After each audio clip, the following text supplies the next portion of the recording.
ውድና የተከበራችሁ የሊዲያ ዩቲዩብ ቤተሰቦች እንዴት ናችሁ? ደህና ናችሁልኝ? አላችሁልኝ?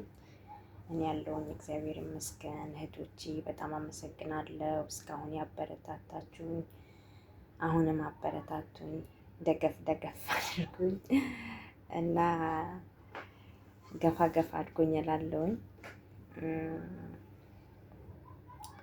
እና ደግሞ ዛሬ የውሃ ዳቦ ጋግሬያለሁ።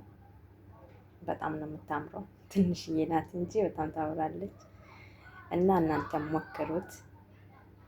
እኔ የውሃ ዳቦ በጣም ነው የምወደው እና ሞክሩት እናንተ እና እህቶቼ ምን ልላችሁ መሰላችሁ እና እንደኔ ልጃችሁ በተኛበት ጥላችሁ የመጣችሁ እስኪ በኮሜንት ላይ ያሳውቁኝ፣ ጻፉልኝ። የምሬ ነው።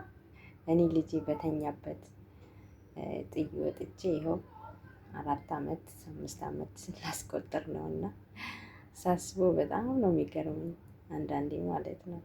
እንግዲህ እሱ አሁን ምን እንደሚል አላውቅም። እንግዲህ በውስጡ ምን እንደሚያስብ የት ሄደች ይበል። በእርግጥ አወራዋለሁ በሰዓቱ፣ ግን በቃ እኔ እንጃ ብቻ በጣም ነው የሚከብደው። በጣም ልብ ይሰብራል።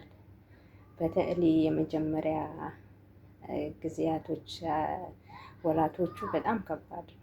እነሱም እኛም ጋር በጣም ነው የሚከብደው እና እውነት እንደኔ ልጅ ጥላችሁ የመጣችሁ እንግዲህ እግዚአብሔር አምላክ የልጆቻችን አምላክ በሰላም ለሀገራችን ያብቃን። ከልጆቻችን ከቤተሰቦቻችን ሁላችንም ልጅም ያለን የሌለንም እግዚአብሔር በሰላም ለሀገራችን ያብቃን። ያሰብነው ነገር ሁሉ ተሳክቶልን ለሀገራችን ያብቃን። እውነት ስደት ፈጣሪ አምላክ በቃችሁ ይበለን።